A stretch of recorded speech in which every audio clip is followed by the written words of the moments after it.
unguwan nan. Kai.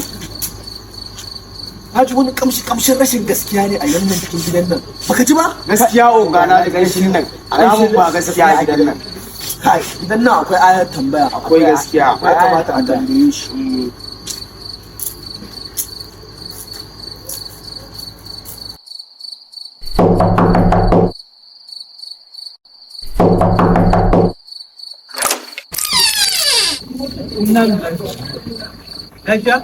Ka gani? Ba na gaya muku alamun gidan nan akwai kamshin rashin gaskiya ba? Danganin kaki sai ya yi salati ya ce ina lillahi ina yara zama ko? Bai da gaskiya kenan. Ka gode ma. Gidan nan akwai ayat tambaya fito malam. Gidan nan gida ko ba Gidan nan fito Ka zage oga.